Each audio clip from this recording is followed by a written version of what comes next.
করবে। সুন্নান মিস্ত্রি বলে বেটা রে আমি তোমাকে কিছু প্রশ্ন করতে চাই। এইবার যখন একটু দূরে নিয়ে গেল পাহাড়ের পাদদেশে, পাহাড়টার নাম হলো আবু কুবাইস পাহাড়। ওই আবু কুবাইস পাহাড়ের পাশে আমার নবী আবু কুবাইস পাহাড়ে খেলাধুলা করতেন, শিশুকালে চলাফেরা করতেন।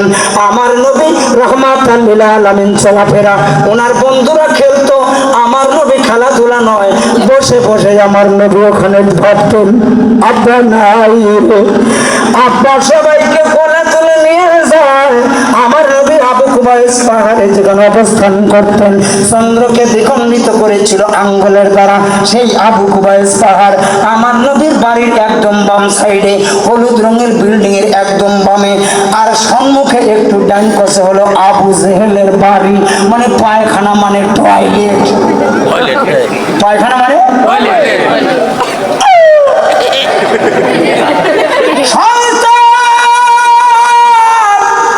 এত বড় শয়তান বলবো নাকি? 42 জন কাফের নেতা নিয়ে আমার নবীর বিরুদ্ধে শেষ ষড়যন্ত্র করতেছে। মুহাম্মদকে তো আর সাথে পড়া গেল না, এখন আগামীকাল হত্যা করব, সকালবেলা দেখা হলে হত্যা করব। আবু জেহেলের বেটা বলে শুনেন আমি একটি কথা বলবো, আমি ছোট্ট মানুষ, আপনারা বয়োজ্যেষ্ঠ মানুষ, আমার একটা কথা শুনেন। বলে কি? বলে মুহাম্মদকে যদি হত্যা করেন তাহলে ওর গায়ে যদি একটা টোকা মারেন, ওকে নবী মানুক আর না মানুক, কুরাইশ বংশে কিন্তু কমপক্ষে 400 লাঠি বাড়াবি। কারণ একটা ধনী বংশ, আমার এই চেয়ারম্যান বংশের, মনে করেন একটা গরিব মানুষ ব্যাংক চালায় কিন্তু বংশের, ওর গায়ে একজন টোকা দেবেন নিলে পরে কিন্তু 120 বার ভাবা লাগবে, ঠিক কিনা বলো? সুতরাং ইকরামা নাম হলো ইকরামা, আবু জেহেলের ছেলের নাম ইকরামা। ইকরামা বলছে দেখো এই কামটা করা কাম নাই, কি করবো তাহলে? বলে ওর কাছে তো যায় খালি গরিব মানুষ, গরিব মানুষ যায়, তো মোহাম্মদের কাছে যে গরিব মানুষ যায় তার যদি মারো গেলে হত্যা, কত হলো একটা কোতল করে ফেলবে। তো ঠিক আছে এটাই ভালো, ঠিক আছে তাই। আমার নবী সব জানে, ওমা ইয়ানতিকু আনিল হাওয়া ইন হুয়া ইল্লা ওয়াহিয়ুহা, সুবহানাল্লাহ বলুন। আমার নবী বলেন আমার কাছে আসে সাথে গোলামেরা, শুধু আসে গরিবেরা, ধনী মানুষেরা আমার কাছে আসে না। আমার কাছে যারা গরিব মানুষ আসবে তাদের নাকি হত্যা করবে। আমার আল্লাহ বলেন বন্ধুরে মাকারুল্লাহু আল্লাহু খায়রুল মাকিরিন, আপনি চিন্তা করবেন না, বড় মক্করবাজি আমি আল্লাহ। বন্ধু সকালবেলা আপনি এক পা দুপা করে বের হয়ে যাবেন, এবার এক পা দুপা করে বের হয়ে যাবেন বন্ধু রে, আপনার সাহায্যকারী আমি আল্লাহ।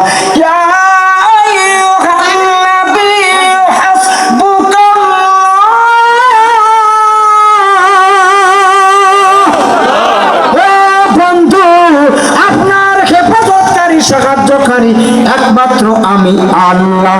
জোরে বলুন কে? আরো জোরে বলুন কে? আমার নবী সকালবেলা টুকটুক করে এক পাথর করে আগায়। আবু জেহেলের ছেলে আর 42 কাপড় নেতা ওরাও ফুকসি পারে, এই কি খবর কি আসে। এখন ফুকসি পারতে পারতে আবু জেহেলের ছেলে টুকটুক টুকটুক টুকটুক টুকটুক করে ওই আগাচ্ছে। যেতে যেতে যেতে যেতে আমার নবীর নুরানি চেহারা মোবারক দেখে আবু জেহেলের ছেলে ইকরামা এমন ভাবে আকর্ষিত হলো, লোহা যেমন চম্বকের সাথে আকর্ষণ হয়, আবু জেহেলের ছেলে ইকরামা আমার নবীর সঙ্গে জড়ায় গেছে। সুবহানাল্লাহ। আবু জেহেলকে ডাক দিয়ে বলে তাহলে বিচার বিচার বিচার বিচার কি? আমার ছেলের তোমরা আমার চোখের সামনে মারো না, পাহাড়ের পাদদেশে হাত পা বাঁধি ফেলা দেয়। পাহাড়ের পাদদেশে ফেলা দেওয়া হলো।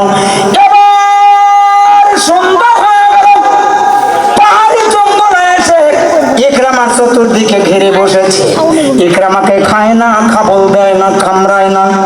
এবার আরবের দেশের ভাষায় ইকরামাকে বলে ইকরামা আমরা তোমারে খাবো না, কারণ তোমার শরীরে নূরের নবীর শরীরের ঘ্রাণ বইতেছে। জোরে বলা যাবে নাকি আল্লাহু আকবার।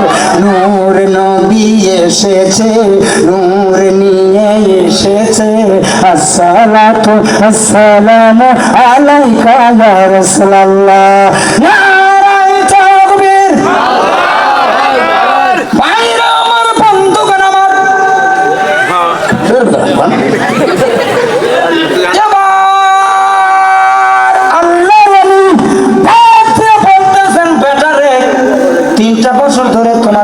আমি দেখতেছি, একটুখানি কি বলবে?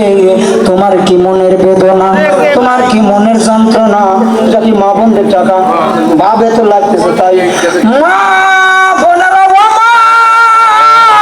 আমার তোমাদের বিরুদ্ধে কোনোদিন যায় না, কারণ তোমাদের গর্বে এসেছে নবী রাসূলেরা, তোমাদের গর্বে এসেছে ওলিয়া উলিয়ারা, তোমাদের গর্বে এসেছে নেতা নেত্রীরা, তোমাদের গর্বে এসেছে আলেম ওলামারা, তোমাদের গর্বে এসেছে মেম্বার চেয়ারম্যান প্রতিনিধিরা। অতএব তোমরা হলো সম্মানের পাত্রী মা, তোমাদের বিরুদ্ধে আমার কোনো ওয়াজ কোনোদিনও যাবে না। জোর বলেন যাবে? অনেক বক্তা কত কি কি মি বলে না, আমি ওটা বলি না, শুধু একটা কথা বলি কি, আমার এলাকায় আছে, এই এলাকায় না, আমার এলাকায় মা বোনেরা ছাগল ছাড়িয়ে দিয়ে পরে খেত খাওয়ায়, খাওয়ায় আধা ঘন্টা পর ছাগল শেষমেশ নিজেই পেট যখন বলিয়ে যায়, তখন বলছে নিয়ে যা, কি যা নিয়ে যা। তখন খেতালা চলে আসছে, কার ছাগল? ছাগল আলা কিন্তু দেখবেন একটাই বল আছে, কি খিয়া বলি আইছে। দোষ আছে না নাই? আছে না নাই? সুতরাং এলাকার মা বোনরা, বিশেষ করে হাটুরিয়া জগন্নাথপুর আজকের এই যেই মাহফিলে, আমি এই যে হাটুরিয়া তিন মাথা মোড়ের যে মাহফিল, এই এলাকার মা বোনরা, বিশেষ করে আল্লাহর বলি সৈয়দ আহমদুল্লাহ রহমতুল্লাহ, যেখানে মানুষগুলো গড়ে গিয়েছেন, এই এলাকার মানুষ আল্লাহ ওয়ালা ভক্ত, আল্লাহ ভক্ত, নবী ভক্ত, নবী ভক্ত, একটু জোরে বলা যাবে না কেন?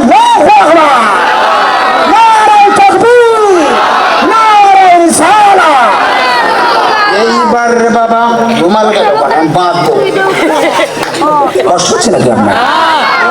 আমার নবী রহমতুল্লাহ, সুবহানাল্লাহ বলুন আরো জোরে। রহমতের নবী, সেই নবীর আদর্শে আদর্শবান আল্লাহর ওলি জুন্নুন মিসরি রহমাতুল্লাহ আলাইহি।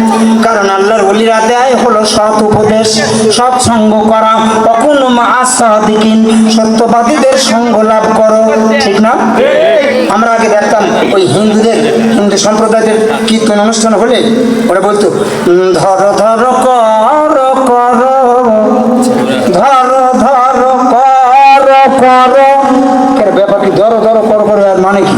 আমরা যখন সরে পড়তাম, এরপর যখন দুই শব্দ একখানে করতাম, ধরো ধরো কর করো, পড়ো পড়ো, এরকম হয় না? এরা পড়ে নাই। এখন বুঝি ধরো ধরো করো করো মেনে কি? আল্লাহ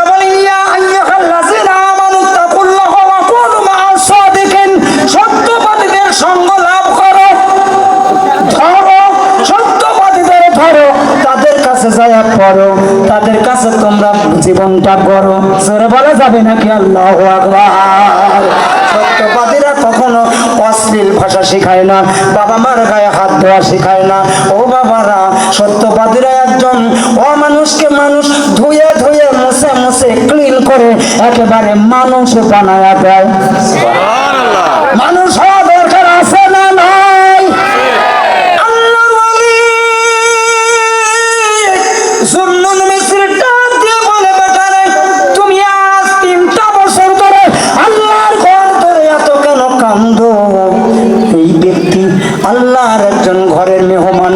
যারা খানায় কাবায় যায় তারা আল্লাহর মেহমান হয়ে যায়, যারা মদিনায় যায় তারা মদিনাওয়ালার মেহমান হয়ে যায়, রহমাতাল লিল আলামিনের মেহমান হয়ে যায়।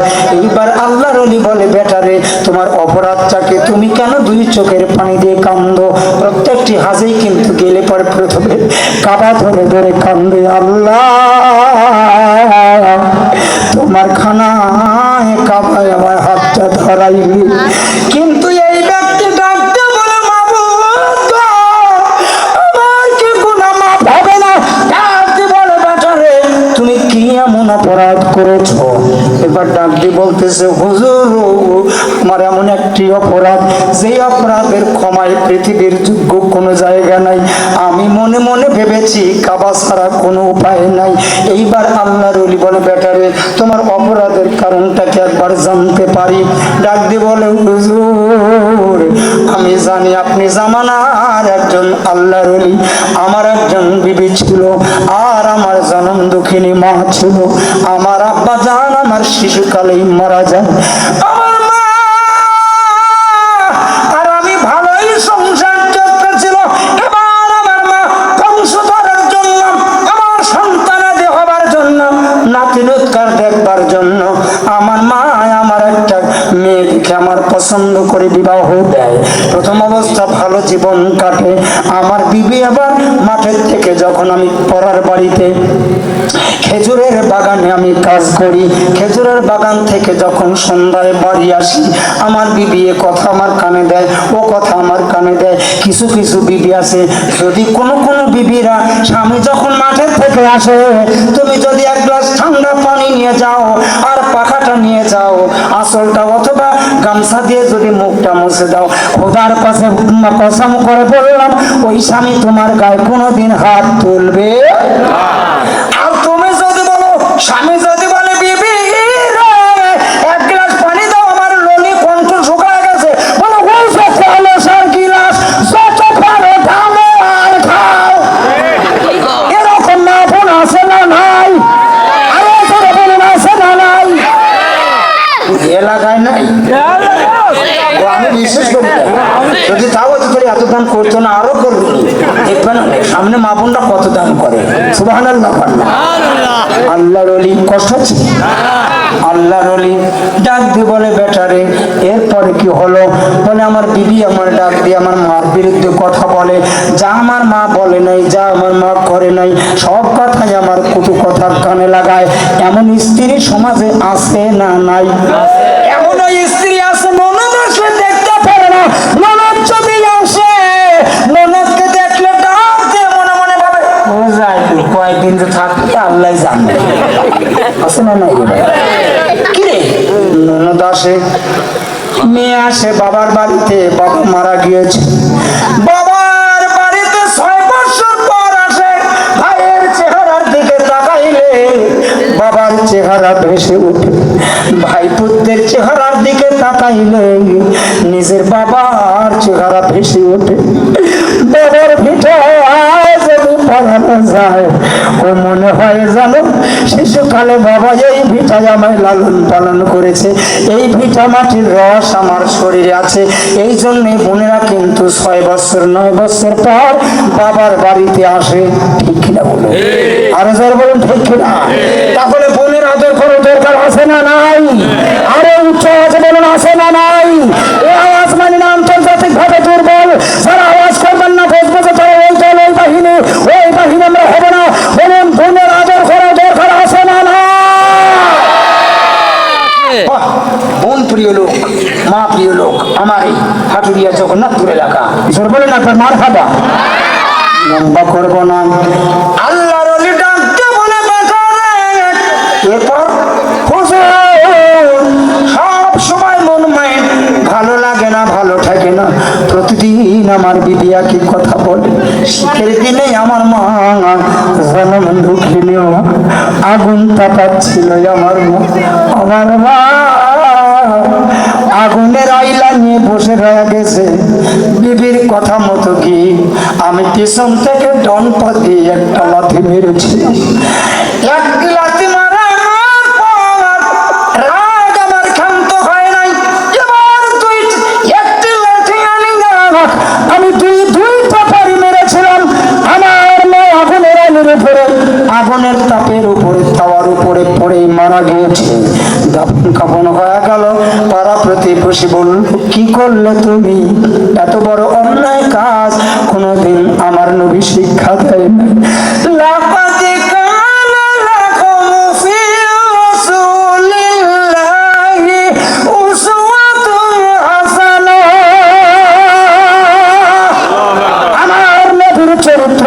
উত্তম চরিত্র নবীকারী আমার আল্লাহ রাব্বুল আলামিন বলেন, ওয়াকাদা রাব্বুকা আল্লা তা'বুদু ইল্লা ইয়্যাহু ওয়া বিল ওয়ালিদাইনি ইহসানা। আমি আল্লাহর ইবাদত দাসত্ব করার পর তোমার বাবা মার খেদমত করবে। আমার মাকে দাফন কাফন করার পর আমি মনে মনে ভাবলাম, পাড়া প্রতিবেশী আমায় তহমত দিতে লাগলো। আমি দিলাম, যন্ত্রণার কারণে আমার পা কেটে দিলাম। যে পাকে আমার মারে লাথি মেরেছি আমার পা রাখবো না, আর যে হাত দিয়ে আমার মারে মেরেছি আমার এই হাত আমি রাখবো না। তবু আমার মনের আশা পূর্ণ হয় না। আমি বারবার, আপনি দেখলেন 3 বার, আমি এ পর্যন্ত 12 বার আমার আল্লাহর ঘরে আসলাম, তবু আমার গুনাহ এ পর্যন্ত মাফ হলো কিনা জানি না। এবার আল্লাহর ওলি বলে, বেটা রে তাড়াতাড়ি করে চলে যা, মক্কাতে তোর কাজ হবে না, কারণ মক্কার ওই কাবারও কাবায় আছে সোনার মদিনা।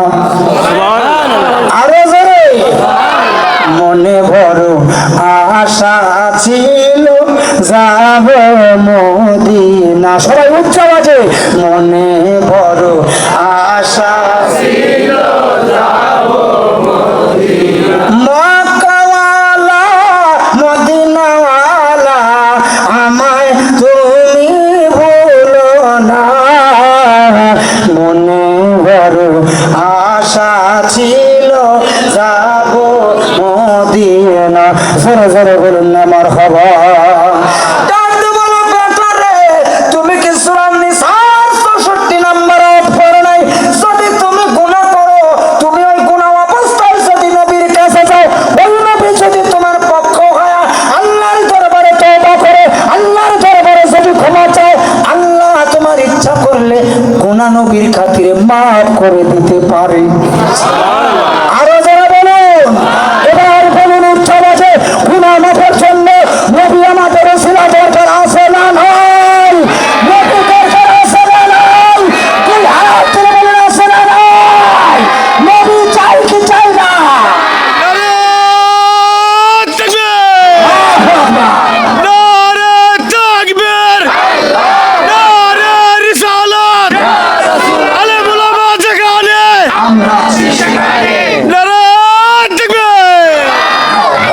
বলুন মারহাবা। চলে গেলেন মদিনায়। মদিনায় যাবার পরে আমার নবীর রওজা জিয়ারত করে। এবার রওজা জিয়ারত করবার পর নবীর সালাম জানায়, দরুদ পড়তে পড়তে ঘুমায়া যায়। 2 চোখের পানিতে চোখ প্রায় ঘা হয়ে গিয়েছে। ডাক দিয়ে শুধু একটাই বলো, ইয়া রাসূলুল্লাহ ইয়া হাবিব, সরে সরে, ইয়া রাসূলুল্লাহ ইয়া হাবিব। নবী গো তোমার ভালোবাসায় আল্লাহ পাওয়া যায়। নবী গো তোমার ভালোবাসায়, নবী গো তোমার ভালোবাসায় ওলি হওয়া যায়। জোরে জোরে, ইয়া রাসূলুল্লাহ ইয়া হাবিব, জোরে, ইয়া রাসূলুল্লাহ ইয়া হাবিবাল্লাহ। নবী গো তোমার ভালোবাসায় গুনাহ জোরে যায়। মারহাবা বলুন। নবী গো তোমার ভালোবাসায় দোজখ হারাম হয়। জোরে জোরে, ইয়া রাসূলুল্লাহ ইয়া হাবিব। বন্ধুরা আমার, ভাইরা আমার, 2 চোখের পানি দিয়ে এবার যখন রাত্রে দরুদ পড়তে পড়তে ঘুমায়া যায়, এবার ঘুমের ভিতরে আমার দয়ার নবী, মায়ার নবী, রহমতের নবী, নূরুন আলা নূর, এই ন্যাংরা হাত একটা নাই, পা একটা নাই, এর ঘরের মধ্যে, রুমের মধ্যে হাজির হওয়া গেছি। ডাকতে বলে, বেটা উম্মত, আর চিন্তা করো না, জাগা মতো এসে গেছে রে বাবা। তবে বাবা মার কাছে অপরাধ করলে ক্ষমা করার অধিকার আল্লাহর নেই। আল্লাহর আছে কিন্তু করে না, আমিও কিন্তু না। তবে একটি কথা জেনে রেখো, আমি পথ বাতায় দেওয়াওয়ালা। আরো জোরে, ও বাবা, তুমি যেমন বাবা মাকে যেমন করে হারাইছো, আমি এমন করে না। আজ এমন কথা মনে করে দিল, আমি আমার আব্বা জন্য আমার আল্লাহর দরবারে বলেছিলাম, আল্লাহ আমার আব্বা জান আম্মা জানের রওজা জিয়ারত করতে চাই। আমার আল্লাহ অনুমোদন দান করে দিল। আমার নবী আবু প্রান্ত গিয়ে একবার বাবার রওজার উপরে আসার খেয়ে পড়ে, আবার মার রওজার উপরে আসার খেয়ে পড়ে। আমি যখন ওই জায়গায় গেলাম জিয়ারত করার জন্য, কলম ধরে একটা লিখেছিলাম, কতদিন তোমার লিখি না গো মা, কতদিন তোমার কথা শুনে লাগো মা, তোমার কোমল চেহারা খানা আর তো চোখে পড়লাম, কতদিন তোমায় দেখি না গো মা, কতদিন তোমার কথা শুনে না গো মা, খুরমা বল পোলাও বল ভাতের মতো না, খালা বল বুবু বলো মায়ের মতো না, ও মা তোমার মতো না, শিশুকালের হারানো স্মৃতি মনে পড়ে মা,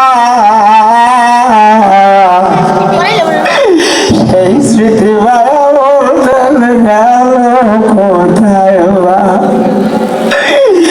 আমি যখন ছোট্ট ছিলাম বড় ভাইয়েরা আদর করে কোলে করতো, বড় বোনেরা আদর করে কোলে করতো, বোনেরা বলাই বাড়ি চলে গেল, দুলা ভাইয়ের বাড়ি যার যার সংসার ব্যস্ত, বড় ভাইয়েরা বিভিন্ন শহরে উপশহরে জায়গায় জায়গায় থাকে, এখন আর কেউ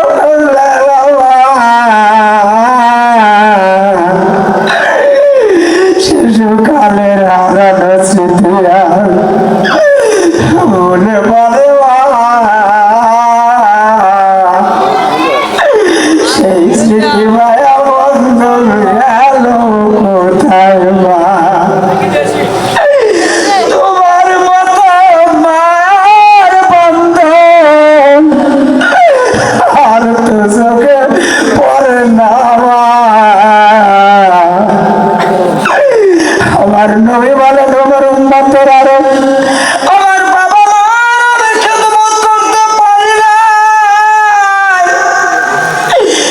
আমার দাদা তোমাদের যখন মা জননী আঘাত করতো, দাদি এসে সহায় করে বলতো খবরদার আমার নাতির গায়ে আর একটা টোকা দেওয়া যাবে না, দাদা এসে বলতো খবরদার আমার নাতির গায়ে আর একটা টোকা যাবে না, ওই দাদা বেঁচে নাই, ওই দাদু বেঁচে নাই, ওই নানা নাই নানি নাই, আজ তাদের কথা মনে পড়ে যায়, মাহফিল করে যখন বাড়ি যাইবা দরজা শব্দ পাওয়া যাইত, আমার মার দরজা খোলা পাওয়া যাইত,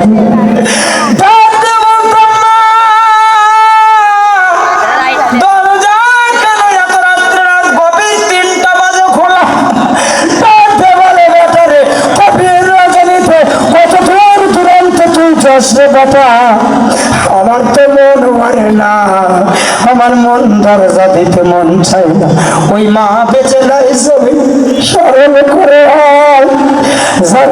নাই বাবা নাই, আমি আপনাদের দোয়া নিয়ে 2015 সালে আল্লাহর ঘরখানায় আমি 36টা দিন ধরে ছিলাম, আমার নবীর রওজা মোবারকে আমি 9টা দিন ছিলাম, স্যার বেটা নাই বেঁচে নাই, জীবনের মতো বংশধর চলে গেছে, আপনার আমার দিকে চেয়ে আছে রে বাবা, আমি আপনাদের জন্য প্রাণ ভরে দোয়া করে যাব, 10,000 টাকা 10,000 টাকা 1,000 টাকা আমি আপনাদের খেদমতে আরজ করে বলবো, আমি আপনাদের জন্য একটু দোয়া করে যাব বাবা, আর অল্প সময়ের মধ্যে আলোচনার সমাপ্তি ঘটা দেবে, একটু বাজায় রাখলাম, বাজান রে আমি আপনাদের জন্য দোয়া করবো।